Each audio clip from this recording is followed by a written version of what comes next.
जय राधा माधव कुंज बिहारी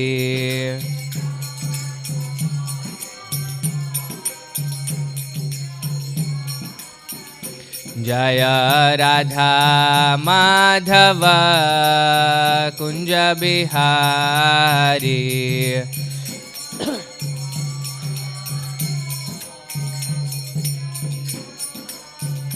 जय गोपी जन वल्लभ गिरिवरधारी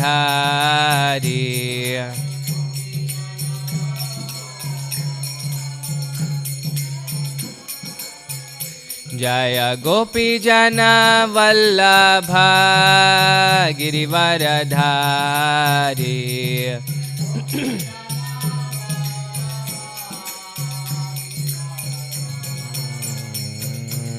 यशोदा नंदन ब्रज जनरंजना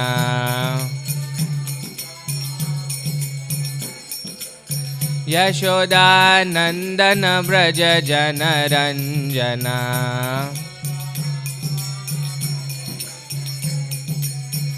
यशोदा नंदन ब्रज जनरंजना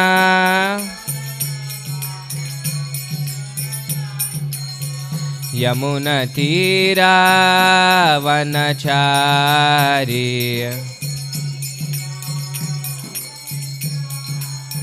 यमुना तीरा वनचारी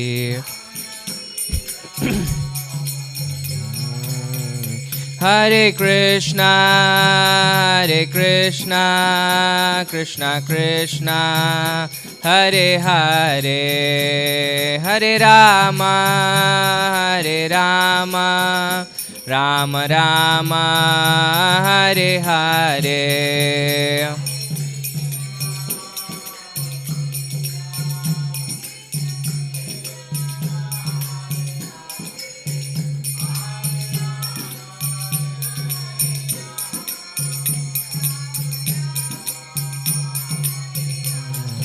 हरे कृष्णा कृष्णा कृष्णा हरे हरे हरे राम राम राम हरे हरे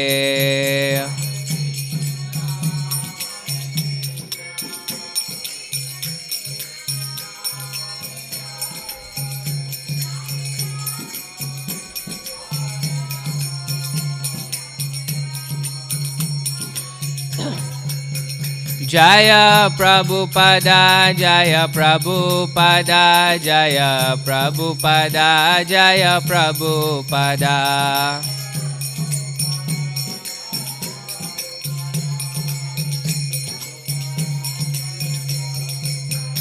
जय जय प्रभुपाद प्रभुपाद प्रभुपाद जय जय Prabhupada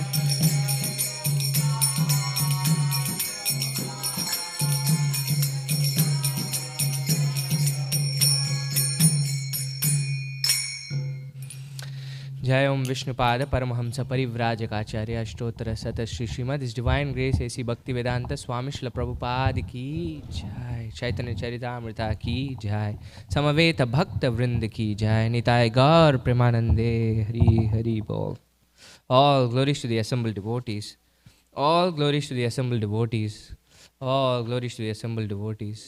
All glories, all glories, all glories to Shri Shri Guru and Shri Gauranga. All glories to Srila Prabhupada.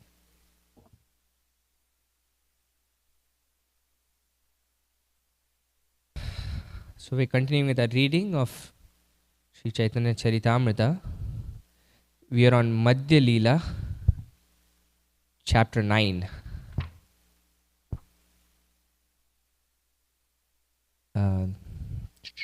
Text 39. So title of the chapter is Lord Chaitanya's Travels to the Holy Places. And we'll continue from text 39 today. So please repeat. Jaya Jaya Sri Chaitanya Jaya Nityananda जय द्वैत चंद्र जय गौर भक्त वृंदा। जय जय श्री चैतन्य जय नित्यानंदा। जय द्वैत चंद्र जय गौर भक्त वृंदा। जय जय श्री चैतन्य जय नित्यानंदा। जय द्वैत चंद्र जय गौर भक्त वृंदा।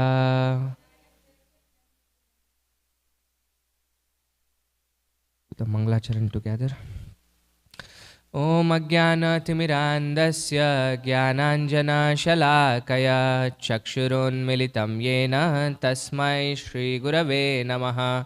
Shri Chaitanya Manobishtam Stapitam Yena Bhutale Swayam Rupa Kadamahyam Dadati Swapadantikam. Vandeham Shri Guru Shri Utapadakamalam Shri Gurun Vaishnavamsha. Shri Rupam Sagrajatam Sahagana Raghunathanvitam Tam Sajivam Sadvaitam Savadutam Parijana Sahitam Krishna Chaitanya Devam Shri Radha Krishna Padan Sahagana Lalita Shri Vishakhanvitamsha. He Krishna Karuna Sindhu Dinabandho Jagatpate Gopesha Gopika Kanta Radha Kanta Namostute. Tapta Kanchana Gaurangi Radhe Vrindavaneshwari Vrishabhanu Sute Devi Pranamami Hari Priye. Vancha Kalpatarubhyasya Kripa Sindhubhya Evacha Patitanam Pavanebhyo Vaishnavebhyo Namo Namaha. Jaya Shri Krishna Chaitanya Prabhu Nityananda Shri Advaita Gadadara Shri Vasadi Gaura Bhakta Vrinda.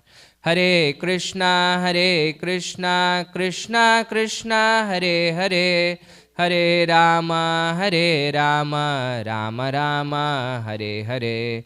Namam Vishnupadaya Krishna Preshthaya Bhutale Srimate Bhakti Vedanta Swaminiti Namine. Namaste Saraswate Deve Gauravani Pracharine Nirvisesha Shunyavadi Paschatya Deshatarine.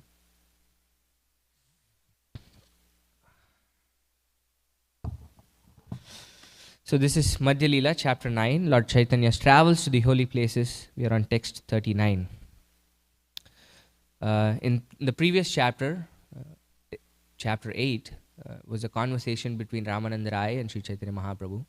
Mahaprabhu had already started his travel to the southern part of India, and he met Ramananda Rai in a place called Vidyanagara. It's the border of Orissa, Andhra, like that, Andhra Pradesh. And now he's continuing his travels to the southern part of India. So this is text 39. If you have, you can repeat it. You can go to vedabase.io and then go to Chaitanya Caritamrta in the library. This is Madhya Leela, chapter 9, text 39.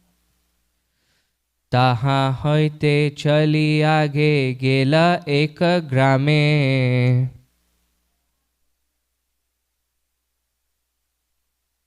ब्राह्मण समाज ताहा कोरिल विश्रामे.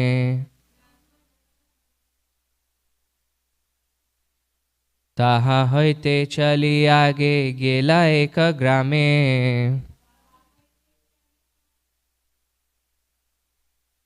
ब्राह्मण समाज ताहा कोरिल विश्रामे. ताहा होइते चली आगे गेला एक ग्रामे. ब्राह्मण समाज ताहा कोरिल विश्रामे. You like to chant? ताहा होइते चली आगे गेला एक ग्रामे. ब्राह्मण समाज ताहा कोरिल विश्रामे.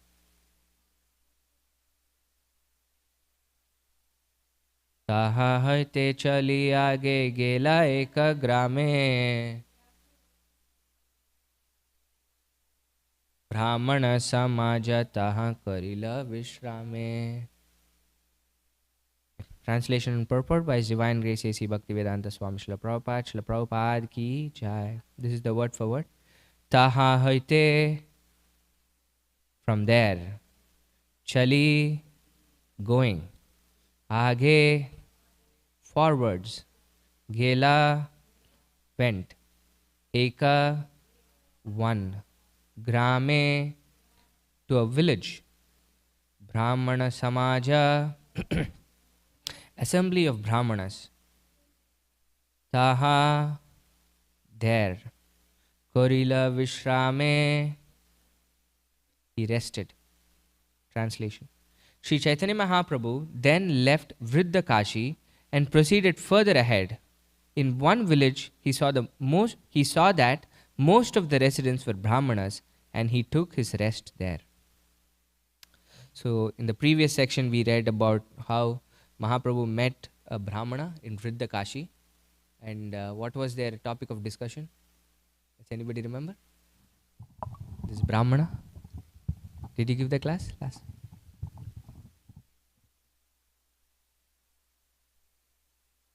So I was saying this Brahmana, that there was a Brahmana that Mahaprabhu met in Vriddakashi. From there he left, right? This was it. Yeah, this devotee was this Brahmana was a great devotee of Lord Ramchandra. And then after he met Mahaprabhu, he started chanting the names of Krishna. And then he says, this is possible only because you are Krishna himself, or else this was not possible. So after that very nice conversation on the holy names of the Lord, then Mahaprabhu left that village of Vriddakashi and proceeded further ahead.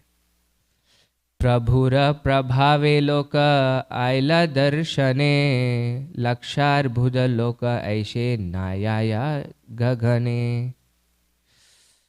Due to the influence of Lord Chaitanya Mahaprabhu, many millions of men came to just see him. Indeed, the assembly was so unlimited that its members could not be counted.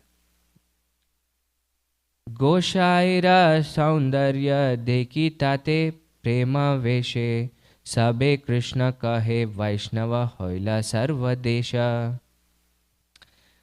The Lord's bodily features were very beautiful, and in addition, he was always in the ecstasy of love of Godhead.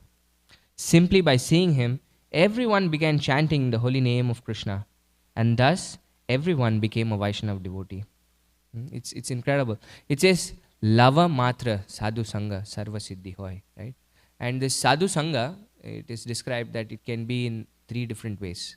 Does anybody know how Sadhu Sangha can happen?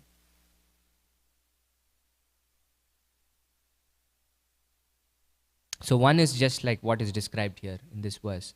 Is just by seeing we associate with a Mahabhagavat, with an advanced devotee. This is just one of the ways to associate with an advanced devotee, is just by seeing them. This potency is transferred just by us seeing that advanced devotee. The other, it is said, is through sparsha, by touching. If we can get a blessing from the advanced devotee or something like that. And the third kind of association, of course, is from hearing. With this we know. Satham prasangam mama virya samvidau. This is how Srimad Bhagavatam describes that we can actually gradually progress. When we hear the glories of Krishna through the mouth of a pure devotee of the Lord, then through that association, we can slowly, gradually progress from Shraddha, Ratir, Bhaktir, Anukramishyati, it says. So that's how millions, Krishna's Kaviraj Goswami says, and this is not an exaggeration, this is Krishna himself. And just by seeing Krishna in his ecstatic form of Mahaprabhu, everybody was becoming a Vaishnava devotee in the south. Tarkika mimamshaka jata mayavadi gana Sankhya Patanjala Smriti Purana Agama. There are many kinds of philosophers. Some are logicians who follow Gautama or Kannada. Some follow the Mimamsa philosophy of Jaimini. Some follow the Mayavada philosophy of Shankaracharya. And others follow Kapila's Sankhya philosophy or the mystic yoga system of Patanjali. Some follow the Smriti Shastra, composed of 20 religious scriptures, and others follow the Puranas and Tantra Shastra. In this way, there are many different types of philosophers. This is really packed. If we start getting into each of these philosophies, that will be one class for each philosophy, kind of. But all this is described in one place. Do you know where? It's there in Teachings of Lord Chaitanya. Where else? This is one of the biggest sections in the Bhagavatam, actually. No. All of these are mentioned in the 10th canto. Can you imagine? Where you would think this is the pastimes of Krishna. But there is this really incredibly difficult chapter, the 10th chapter of Srimad Bhagavatam. This is the 87th chapter, I think. This is the personified Vedas glorifying Krishna. The entire Krishna book is, you know how many pages? About 800 pages, I think. 700, 800 pages. Out of which just this chapter is 100 pages. And the acharyas, you would think, would start commenting on the pastimes of Krishna, but in fact, the most commentary for any chapter is there in this chapter, the glories of personified Vedas glorifying Krishna. And there Prabhupada has given us every single philosophical system that we can think of and the arguments against those philosophical systems. So some of which are Gautama and Kannada and Jaimini. There are 6 basic philosophical systems that we have. This is Vaisheshika, we have Sankhya, we have Vedanta, we have Nyaya, we have Yoga, and I forget the other one, Mimamsa. So among which it might be, like when I first heard it, only Vedanta philosophy actually accepts there is a personality of Godhead. The rest of the 5 philosophical systems actually don't accept that the source of everything is actually a person, actually a personality of Godhead. Just like how Prabhupada is translating this as these are logicians, Gautama and Kannada. That is, their philosophy is actually the philosophy of our current system. What is our philosophy of the current system? The world that we live in? What is the major philosophy that is very popular? Yeah, but this is the age of scientific and scientists, right? And they think everything comes from an atom, right? Everything started from a singularity. At least that's what they say. And now we're finding more and more things that are, this is called Paramanuvad. Paramanu means atoms. And Gautama and Kannada, practically, and even Vaisheshika's philosophy tells us the world consists of a finite set of undivisible things called atoms, and everything is a combination of such things. So like that we can see like every single philosophical system, actually only Vedanta accepts that there is a personality of Godhead. And so when Mahaprabhu was going through his travels, he met so many different kinds of philosophers. And this section especially is really philosophically heavy. And we'll see why. In the next few verses, Prabhupada has 1, 2, 3, 4, 5 pages of purports. We'll see how far we can get. So text 43. Nija nija shastrodgrahe shabai prachanda sarva mata dhushi prabhu kare khanda khanda. All these adherents of various scriptures were ready to present the conclusions of their respective scriptures. But Sri Chaitanya Mahaprabhu broke all their opinions to pieces and established his own cult of bhakti based on the Vedas, Vedanta, the Brahma Sutra, and the philosophy of Achintya Bheda Bheda Tattva. So this is an important point, right? This is when people saw Sri Chaitanya Mahaprabhu externally, after at least he took his sannyas, people were thinking he was very sentimental. You're a sannyasi. This was Sarvabhauma Bhattacharya's biggest problem also, is that he wanted to teach Mahaprabhu Vedanta. That you're a young sannyasi and you're just singing and dancing. You're becoming very sentimental. And this is, to this day, this is an accusation that is placed on the followers of Mahaprabhu, is that we're not serious about our philosophy. But we can very clearly see that the entire philosophy of Mahaprabhu is not based out of any sentimentalism or any mundane emotion. It is completely based on what? his own cult of bhakti is based on Vedas, Vedanta, the Brahma Sutra, and philosophy of Achintya, Bheda, Bheda Tattva. In fact, our Acharya, uh, Rupa Goswami, foremost of acharyas, says, Shruti Smriti Puranadi Pancharatri Vidimvida Aikantiki Harer Bhakter Utpata Eva Kalpate. This is, he very clearly says, if bhakti, if not practiced based on the tenets of Shruti, Smriti, and Puranas, then it will only cause problems to the society. Utpata eva kalpate. So this is our philosophy, is that it's incredibly deep. Everything that we are practicing is based out of a very solid foundation, a very solid base. Sarvatra sthapaya Prabhu Vaishnava Siddhante Prabhura Siddhanta Keha Napare Kandhite. Sri Chaitanya Mahaprabhu established a devotional cult everywhere. No one could defeat him. Of course, he was Krishna himself. And even people, when Mahaprabhu was Nimai Pandit, before he took his sannyas, he was the greatest scholar that the world had ever seen. And Mahaprabhu would basically argue with somebody and then defeat them in their argument. And they would accept their defeat. And then it would go back to their own arguments and then defeat them again. This was Mahaprabhu's prowess of debates and arguments. Of course, when he was Mahaprabhu, when he took his sannyas, he was completely immersed in the ecstasy of Krishna. But sometimes he used his tendencies as Nimai Pandit, especially in this section. Hari Hari Prabhu Mate Kare na Pravesha Ei Maita Ei Mate Vaishnava Prabhu Koila Dakshina Desha. Being thus defeated by Lord Sri Chaitanya Mahaprabhu, all these philosophers and their followers entered into this cult. In this way, Lord Chaitanya made South India into a country of Vaishnavas. The entire South India. So, Pashandi Aila Jata Panditya Shuniya Garva Kori Aila Shange Shishya Gana Loya. When the non-believers heard of the erudition of Sri Chaitanya Mahaprabhu, they came to him with great pride, bringing their disciples with them. This is one such instance. Bhaudacharya Mahapandita Nijanave Mate Prabhura Age Ugrata Kori Lagita Bhalite. One of them was the leader of a Buddhist cult and was a very learned scholar. To establish their 9 philosophical conclusions, he came before the Lord and began to speak. So we'll see what the Buddhist 9 philosophical conclusions are in the following verses.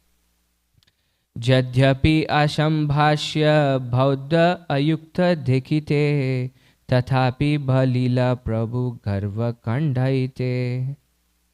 Although the Buddhists are unfit for discussion and should not be seen by Vaishnavas, Chaitanya Mahaprabhu spoke to them just to decrease their false pride. It is said that the Madhyama Adhikaris, there are 3 kinds of devotees. One is the Kanishta Adhikari, one is the Madhyama Adhikari, and the other one is the Uttama Adhikari. It is all dependent on the progress of a devotee. So when we are beginning our practice of devotional service, we are in the platform of Kanishta Adhikari or neophyte devotees. And as our faith gets stronger and stronger, we come to the platform of Madhyama Adhikari. In fact, Prabhupada says in the Nectar of Instruction, text 5, that one must quickly come to the platform of Madhyama Adhikari, because being in the platform of Kanishta Adhikari is actually a very horrible place to be. Because the Kanishta Adhikari thinks that it is him and Krishna. He doesn't respect anybody else. So from that position, we start offending so many people, and therefore we cannot practice devotional service. So Prabhupada mentions that we should quickly come to the platform of Madhyama Adhikari. And the Madhyama Adhikari has 4 qualities. Does anybody know what the 4 qualities that identify a Madhyama Adhikari are?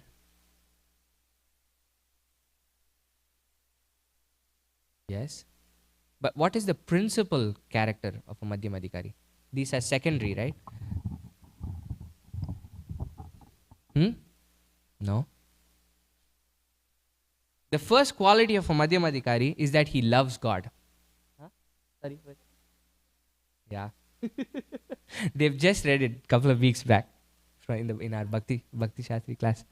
So this is the first quality of a Madhyamadikari, is that uh, they love God. Their faith in God is really firm, and therefore they love God. Based on their love for God, they start associating with people in different ways. And one of the ways is they stay away from the envious. Why? Because the envious people don't love God.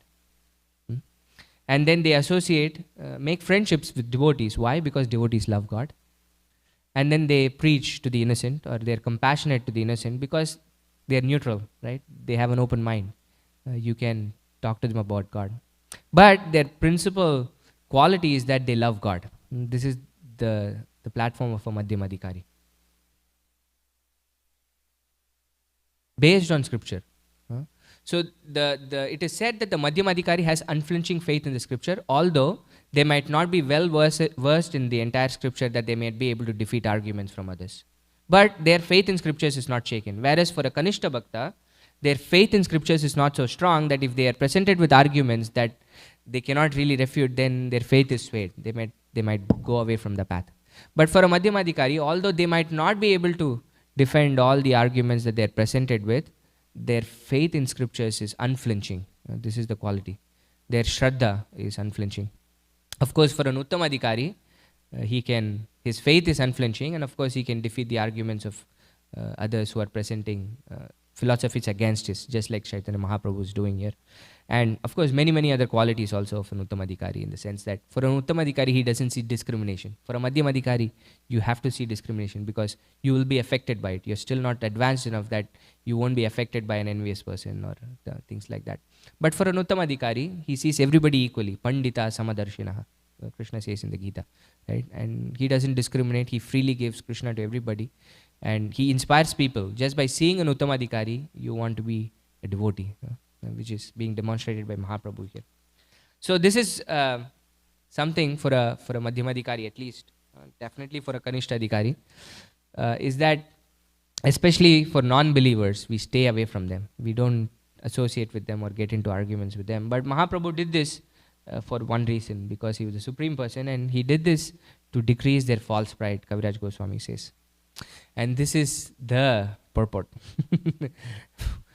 I think one of the purports in Adi Leela is 17 pages long.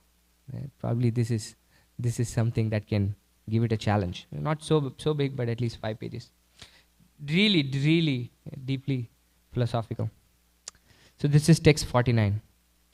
Tarka pradhana bauddha shastra nava mate tarke khandila prabhu na pare stapite.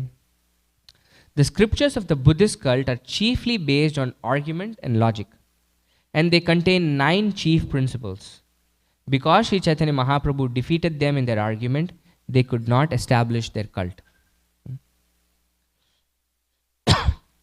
Actually, Mahaprabhu, historically at least, was about 500 years back from where we are now. He appeared. And 500 years before Mahaprabhu, there appeared another incredible Acharya, which is about roughly 1,000 years before where we are from now. Does anybody know a prominent Acharya that appeared 1,000 years back? Yes? No. Madhvacharya is more recent. But this was Ramanujacharya, actually. This was Ramanujacharya. And before, they sometimes say they are contemporaries, but mostly historically it's agreed upon that 100 years before Madhvacharya came another great Acharya. Do you know who that Acharya was?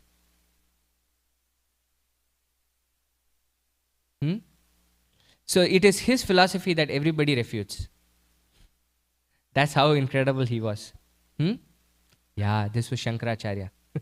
So about 1100 years back, we had an Acharya called Shankaracharya, and he propounded this philosophy called Mayavad philosophy. And practically every Vaishnava Acharya is trying to defeat that philosophy.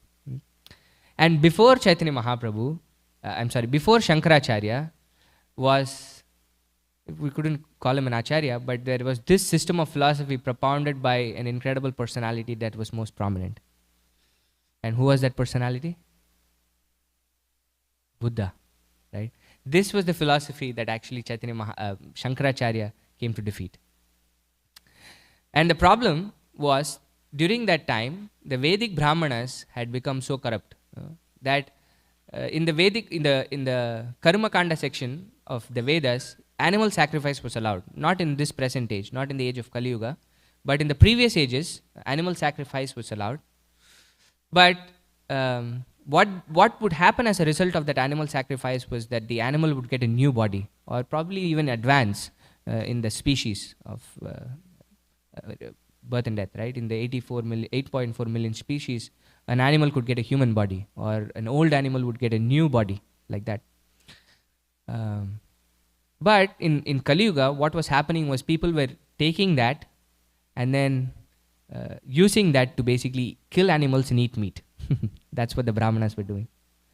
And therefore, Buddha came and rejected all the Vedas and said, if this is what the Vedas are teaching you, then we are rejecting the Vedas. And everybody was agreeing to it, because it was just incredible slaughter of animals that was happening. And of course, now I think we have far exceeded everything. We have mechanized animal farms that kill animals in the millions every day. But at that time, this was the philosophy, and Shankaracharya came to defeat this philosophy. And then, of course, every other Vaishnavacharya came to defeat Shankaracharya's philosophy. But this is the Buddhist philosophy that we are going to discuss. And the translation here says they contain 9 chief principles. We'll see how many principles we can go through. We have 15 minutes. Purport. Srila Bhaktivinoda Thakur states that according to the Buddhist cult, there are 2 ways of understanding philosophy. One is called Hinayana and the other is Mahayana. Along this path, there are 9 principles. Both Hinayana and Mahayana have, when I was reading, have just minor differences. In the sense that one accepts the divinity of Buddha, the other considers Buddha as somebody who is normal, who attained nirvana, according to them. But either way, both these sects have these 9 principles that are their basis of their philosophy. So 1, the creation is eternal. Therefore, there is no need to accept a creator. 2, this cosmic manifestation is false. 3, I am is the truth. 4, there is repetition of birth and death. 5, Lord Buddha is the only source of understanding the truth. 6, the principle of nirvana or annihilation is the ultimate goal. 7, the philosophy of Buddha is the only philosophical path. 8, the Vedas are compiled by human beings. 9, pious activities showing mercy to others and so on are advised. And when I was reading this, I was thinking, we chant the 10 offenses to the holy names in the morning, right? Probably the Buddhist chant the 9 principles that we have every day in the morning, and try to reinforce these 9 principles that they have. So if you just hear this and walk away, it might be really problematic. Mahaprabhu says, Maya Vada Bhasha Shunile Hoila Sarvanash. So we have to continue. For those of you sitting here at least, or hearing online, even if we don't complete this, please read the entire purport. Or next week, join us when we will read the rest of the purport. We have to know why these arguments are not tenable. And this is Prabhupada's purport. No one can attain the absolute truth by argument. One may be very expert in logic and another person may be very expert in the art of argument. Because there is so much word jugglery in logic, one can never come to the real conclusion of the absolute truth by argument. The followers of the Vedic principles understand this. There is a very famous verse that we understand this by. Does anybody know? We are the followers of Vedic principles, right? And Prabhupada says we understand this. Does anybody know?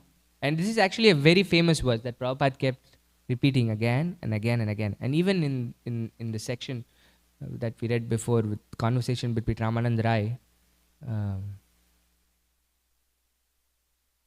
this is a famous verse from the Mahabharata. This is, I think, Yudhishthir Maharaj speaking. It says, Tarko Pratishtat Shrutayo Vibhinna. This is Tarka, means argument and logic. Shrutayo Vibhinna. There are so many different kinds of philosophers, he says. And one philosopher is called a philosopher only when he defeats the philosophy of another person. So we've seen so many different kinds of philosophers were there in the previous section, right? Why do we have so many kinds of philosophers? Because a philosopher is a philosopher only if I can defeat another person's philosophy. And dharmasya tattvam nihitam guhaya, he says. Okay, although there might be so many different kinds of philosophies, actually dharma is very, very difficult to understand. Nihitam guhaya. It's incredibly difficult thing to understand. So what is the right way to understand dharma? He's already said the way of argument and logic cannot reveal us what the actual purpose of dharma is. So the actual way in which we can get or to understand dharma is mahajanoyena gatassapanta. This is something that Prabhupada would say often, so many times. This is what our entire philosophy is based out of. Mahajanoyena gatassapanta. That we don't create or invent any logic. We don't try to argue. But instead we follow in the footsteps of Mahajanas, footsteps of advanced devotees. So for the followers of Vedic literature, this is very obvious, that logic and argument cannot really bring us to the position of knowing the absolute truth. So that's what he says. The followers of Vedic principles understand this. This is the basis of our understanding, right? However, it is seen here that Sri Chaitanya Mahaprabhu defeated the Buddhist philosophy by argument. But it is little confusing that Mahaprabhu himself would use argument as a tool to defeat, when argument, Prabhupada says, would not take us anywhere. But Prabhupada says, those who are preachers in ISKCON will certainly meet many people who believe in intellectual arguments. Most of these people do not believe in the authority of the Vedas. Nevertheless, they accept intellectual speculation and argument. Therefore, the preachers of Krishna consciousness should be prepared to defeat others by argument, just as Sri Chaitanya Mahaprabhu did. In this verse, it is clearly said, Tarke Kandila Prabhu. Lord Chaitanya Mahaprabhu put forward such a strong argument that they could not counter him to establish their cult. So Prabhupada is saying, if we are preachers in his society, in the International Society for Krishna Consciousness, we are bound to meet such people, and Prabhupada is expecting all of us to defeat such arguments. This is incumbent upon us, that we don't go seeking argument, but if people approach us with arguments, then we should be in a position where we are able to defeat such arguments. This is something that Prabhupada wants us to do. I've heard this many, many times from my spiritual master, that in San Francisco, when Prabhupada came, he said, if somebody chants Jai Shri Krishna Chaitanya Prabhu Nityananda Shri Advaita Gadadhara Shri Vasadi Gaura Bhakta Vrinda, and then proceeds to chant Hare Krishna Krishna Krishna Hare Hare Hare Rama Rama Rama Hare Hare, they have attained the perfection of life, Prabhupada said. But if you want to preach, you should read my books, Prabhupada said. So for us, just chanting, if we have immense faith that the holy names are everything, then that will give us the ultimate perfection, right? We don't need anything else. The holy names will reveal everything to us. This is abhinnatvam nama namina. It's non-different from Krishna himself. The holy names of Krishna are Krishna himself. So when we're chanting the holy names of Krishna, Krishna is personally present. And when Krishna is present, we know everything. But Prabhupada says, if you want to preach, you should read my books. And Prabhupada expected all of us to preach. This is a missionary movement, right? He wanted us to give Krishna to everybody else. So it is incumbent upon us that we read his books thoroughly, understand all the systems of philosophy, not so that we can become incredibly knowledgeable people, jnanis. That's not the purpose. But so that people might not think that this our philosophy is on unstable grounds. We are not able to defeat other people. We should definitely know our philosophy. So this is what Mahaprabhu was doing. Lord Chaitanya Mahaprabhu put forward such a strong argument that they could not counter him to establish their cult. So this is the first principle. And I think we will probably stop with just the first principle today. Their first principle is that the creation is always existing. But if this is the case, there can be no theory of annihilation. Right? One of the 9 points was annihilation. This is what they believed in. But their first principle is that the creation is always existing. If something is eternal, how can that be annihilated? And this is the point Mahaprabhu was making. The Buddhists maintain that annihilation or dissolution is the highest truth. If the creation is eternally existing, there is no question of dissolution or annihilation. This argument is not very strong because by practical experience, we see that material things have a beginning, a middle, and an end. The ultimate aim of the Buddhist philosophy is to dissolve the body. This is proposed because the body has a beginning. Similarly, the entire cosmic manifestation is also a gigantic body. But if we accept the fact that it is always existing, then there can be no question of annihilation. Therefore, the attempt to annihilate everything in order to attain zero is an absurdity. It's a really confusing philosophy, isn't it? That if the creation is eternal, but you want to annihilate everything, make everything shunya. This is what Prabhupada came to defeat, right? This is there in his pranam mantra, nirvisesha shunyavad, paschatya desha tarine. This shunyavad is the argument of the Buddhists. They say we want to squish everything and extinguish everything. There's nothing, going to oblivion, nothingness. By our own practical experience, we have to accept the beginning of creation. And when we accept the beginning, we must accept such a creator. This is where it gets, Prabhupada extends this logic, right? They have this logic of the creation being eternal because they don't want to accept a creator. But in our practical experience, we see that everything in this creation has a beginning, middle, and an end. So if there is something that is being created, then there has to be a creator, is what Prabhupada is saying, establishing.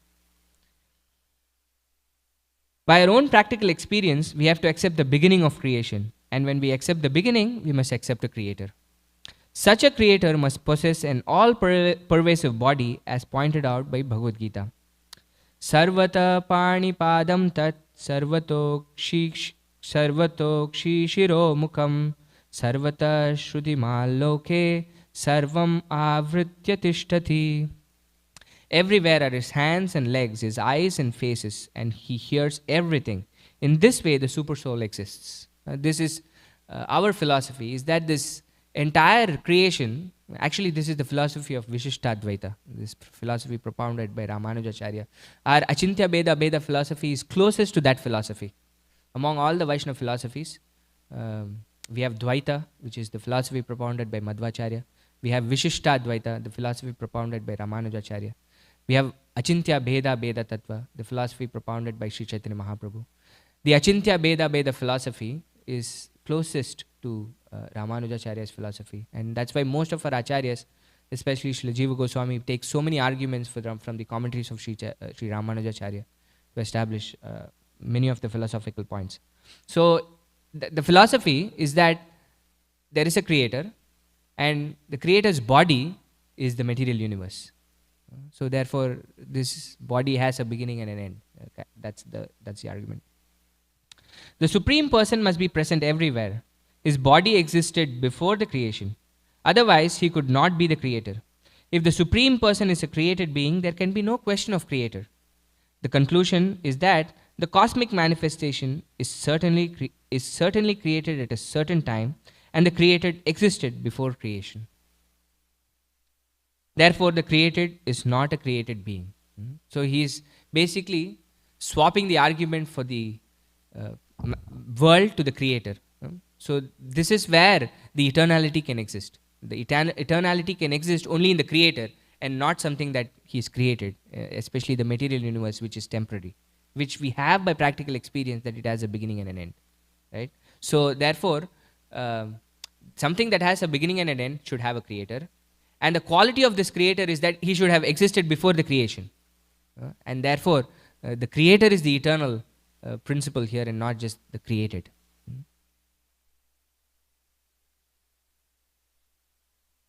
Yeah. The creator is Param Brahman, or the Supreme Spirit. Matter is not only subordinate to spirit, but is actually created on the basis of spirit. When the spirit soul enters the womb of a mother, the body is created by material ingredients supplied by the mother. everything is created in the material world, and consequently there must be a creator who is the supreme spirit and who is distinct from matter. It is confirmed in Bhagavad Gita that the material energy is inferior and that the spiritual energy is the living entity. Both inferior and superior energies belong to the Supreme Person.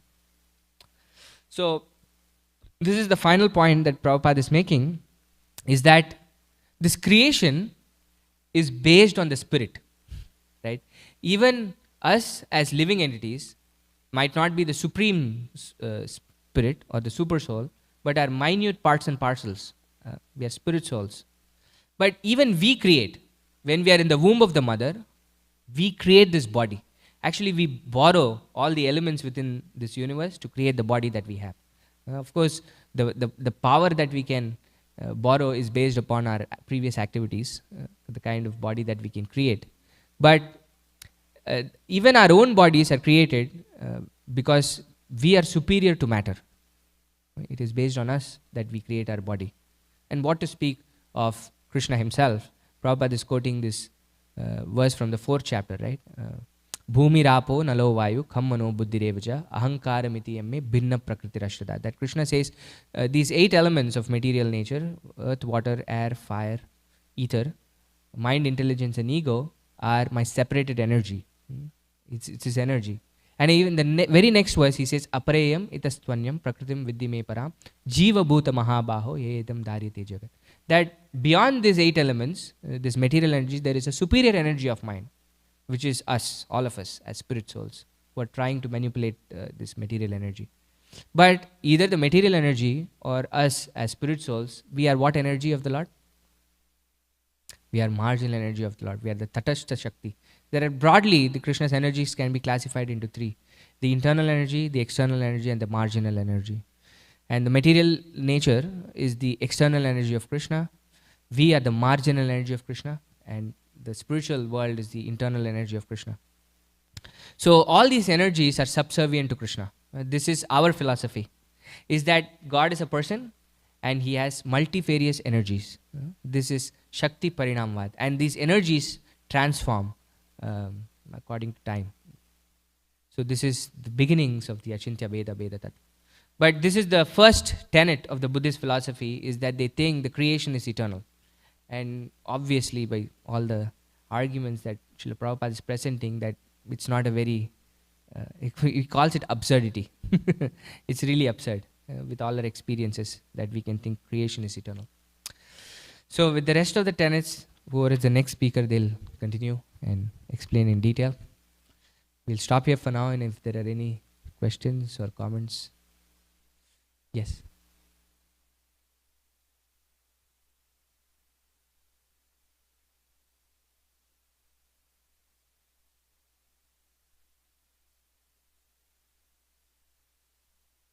Yes. Yeah.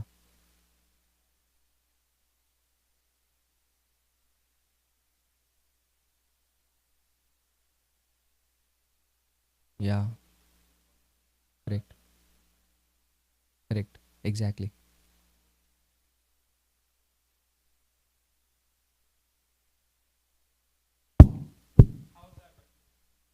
Thank you. How is that reconciled with the Buddhist philosophy that, or the Buddhist tenet that if something is eternal, then it can't have a creator? If we're eternal, but we're parts and parcels of Krishna. Does that make? Yeah. So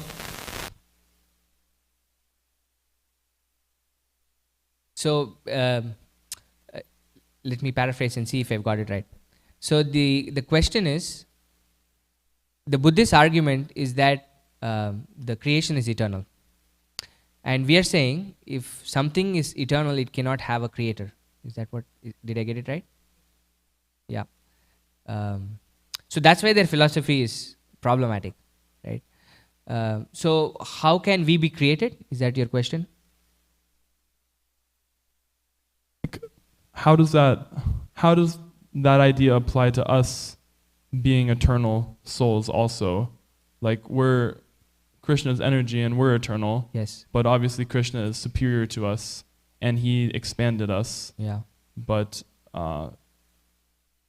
But yeah, but they're saying if something is eternal, then it can't have a creator because it's always existed. Correct. So yeah, just if you could clarify that, I suppose. Yeah. So the first thing that the Buddhists say as a result of this is they don't want to accept that there is a creator. There is a person who's actually created everything. But we say that there is a creator, but in essence, it's just for us to understand there is somebody that we are dependent on. We wouldn't exist if such a person didn't exist. That's what it means. But in effect, all of us are eternal. Never was there a time, like you said, that we didn't exist. But our existence depends on the existence of the creator. That way he is the creator. Like all of us are dependent on him. If such a person never existed, we would never exist. Nothing would ever exist. Right? In that way he is the creator. Does it make sense? Every single thing is just him for us. This is what the Shankarites might say. Right? Everything is Brahman. Everything is one. We also agree that everything is Krishna. But everything is an energy of Krishna. There are so many different energies of Krishna. Like you are Krishna, I am Krishna. But don't walk away from just that statement. We are Krishna in the sense that we are energies of the Lord. Just like sun and the sun ray. Right? The sun ray is the sun, but it's also not the sun. This is Achintya Beda Beda Tattva. Right? We are one and different simultaneously at the same time. And it's really difficult for us to understand that we are Krishna and at the same time we are not Krishna. We have to continue that statement. We cannot just stop saying we are Krishna. This chair is Krishna. This Vyasasan is Krishna. But at the same time, this is not Krishna. This is the energy of Krishna. That's our understanding. Does it make sense? Yeah. Did you have? Yes. But like you were saying, how the Mayavadis also say the same thing. Yeah. That so then they refute the existence of God. But then you're Yeah. saying we don't refute the existence of God. Yes. Our existence depends on Krishna's existence, and Yes. that's why. I mean, because we always say, okay, Radharani is the expansion of Krishna, or Balaram is the first expansion. So that means at some point that expansion happened. Yeah. Yeah. It's just for our understanding, right? Because in the world that we live in, time is a construct for us. Right? In the spiritual world, time is there is eternality, there is no beginning and end, right? It's very hard for our minds to wrap that concept. So therefore the acharyas try to explain this in a way that we can understand. In our current construct, in the way that our minds can currently understand. But the reality is we've always existed. How can you that's the Achintya part. Right? This is the problem with the Buddhist philosophy or the Mayavad philosophy, is that they also accept the Achintya part. But our Achintya part is on the Lord. We cannot understand the Lord. Right? He is Achintya for us. For us, the material world is very, very easily understandable. The chair is there, the table is there, everything is there. But the problem with the Mayavadis or the Buddhists is that they make God really simple and make the Achintya in this world. They think this world is really confusing. Right? This is the problem with the Mayavad philosophy and the Buddhist philosophy, is they complicate this world, whereas the complication should exist in the Lord. If we can understand the Lord completely, then we will be gods. Right? We will be the supreme. Which is the perfect way to phrase a philosophy. Yeah, I cannot understand this at this point. But I can really understand this world. This is very straightforward. Why will you complicate this world and make this Achintya? And this is the problem with Mayavad philosophy or the Buddhist philosophy. And that's why it's a very difficult philosophy to understand. That's why you need logic and word jugglery to somehow enforce this. Right? If you read it in face value, it makes no sense. Absolutely no sense. Because if you ask Shankaracharya ask him this question, is the world real? He would say it's real but unreal. What does that even mean? This is how they try to project their logic. Yes, Jaikaram. I think it gets interesting. He's asking, how can you explain the logic of something that doesn't make sense? That's the wrong angle. but what makes it close to making sense is that they're explaining the difference or the sameness, but not the whole. Correct. So they're showing sometimes the difference, right? Okay. Yes. Or the sameness. Yes. Like we're all one. Yeah. But they don't have the whole picture. So then it's partial Correct. truth. Yeah. And then they think, oh, okay, so it's something close, Yes. but it's not the whole. Yeah, that's a very nice Achinta point Veda because Tattva, it gets us into a hook, right? It's not completely, we cannot completely negate it. There is some truth to it. So we get hooked to it and then they don't explain the whole thing and they take us into a completely different direction. So that's where there is this attraction towards such philosophies. And also the attraction is there because of the very reason we are here is that we want to be the masters. And when some philosophy says that you are God, you are the be-all and end-all of everything, then it actually adds to our it's like a self-fulfilling prophecy, isn't it? We are here because we want to be the masters, and then somebody is saying, yeah, you are the master, you just forgotten it. Once you know that you are Brahman, you are everything, So then it's like, yeah, that's basically it, And then Prabhupada says, you say you're God, and then you have a toothache and you have to run to the dentist. So then our fallacies get completely broken. But this is very dangerous in that sense, is that if we start reading the Mayavad philosophy or the Buddhist philosophy and we don't completely hear the arguments against it, we can be convinced by it. That's why this is the default philosophy in this world, Mayavad. And that's why Prabhupada and all the acharyas are coming to defeat it. Can you give the mic, please, to Jai Garam?